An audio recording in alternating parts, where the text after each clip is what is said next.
നമസ്കാരം. Fast cricket വാർത്തയുടെ പുതിയ വീഡിയോയിലേക്ക് എല്ലാവർക്കും സ്വാഗതം. ക്രിക്കറ്റ് ലോകത്തെ ഏറ്റവും പുതിയ വാർത്തകൾ അറിയാൻ ഈ ചാനൽ സബ്സ്ക്രൈബ് ചെയ്യാൻ മറക്കരുത്.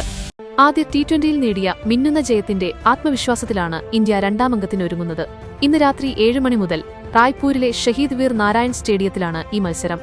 തുടരെ രണ്ടാം ജയത്തോടെ 5 മത്സരങ്ങളുടെ പരമ്പരയിൽ പിടിമുറുക്കാനായിരിക്കും സൂര്യകുമാർ യാദവിന്റെയും സംഘത്തിന്റെയും ലക്ഷ്യം. പക്ഷേ നാഗ്പൂരിൽ 48 റൺസിന്റെ മികച്ച വിജയം കൊയ്ത അതേ ടീം കോമ്പിനേഷനെ ഇന്ത്യ നിലനിർത്താനുള്ള സാധ്യത കുറവായിരിക്കും. ഒരു മാറ്റവുമായിട്ടാവും കളിയിൽ ഇന്ത്യ ഇറങ്ങിയേക്കുക. സാധ്യതാ പ്ലേയിംഗ് 11 എങ്ങനെയാവുമെന്ന് നമുക്ക് പരിശോധിക്കാം. നാഗ്പൂരിലെ ആദ്യ T20യിൽ ജയിച്ച ടീമിൽ ഇന്ത്യ വരുത്തിയേക്കാവുന്ന മാറ്റം വൈസ് ക്യാപ്റ്റനും മാച്ച് വിന്നിംഗ് ഓൾറൗണ്ടറുമായ അക്ഷർ പട്ടേൽ കളിച്ചേക്കില്ലെന്നതാണ്. കഴിഞ്ഞ മത്സരത്തിൽ ബൌളിംഗിനിടെ കൈവിരലിനേറ്റ പരിക്കാണ് ഇതിനു കാരണം. 16ാം ഓവറിൽ ബൌൾ ചെയ്യവെയായിരുന്നു സംഭവം.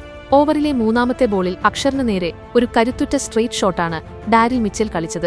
അക്ഷർ ഇത് ഒരു കൈകൊണ്ട് പിടിക്കാൻ ശ്രമിച്ചെങ്കിലും ഷോട്ടിന്റെ ശക്തി കാരണം കൈയിൽ തട്ടിത്തെറിച്ച് ബൗണ്ടറിയിലും കലാശിക്കുകയായിരുന്നു. ക്യാച്ച് എടുക്കാൻ ശ്രമിക്കവേ അക്ഷറിന്റെ കൈവിരലിന് പരിക്കേറ്റ് രക്തവും വന്നു.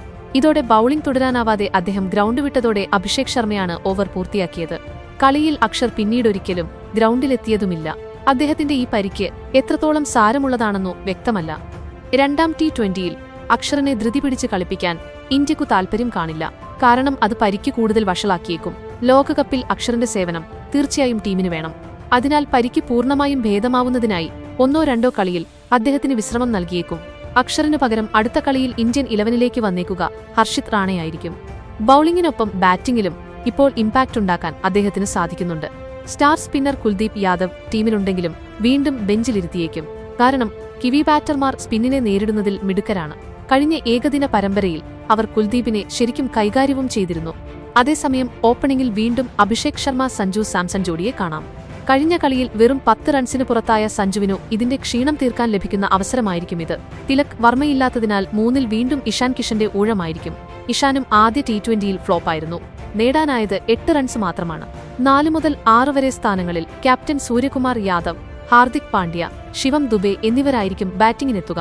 7ാമനായി ഫിനിഷർ റോളിൽ റിങ്കു സിംഗിനെ കാണാം. 8ാം നമ്പറിൽ അക്ഷറിനു പകരം ഹർഷിത് ക്രീസിലെത്തും.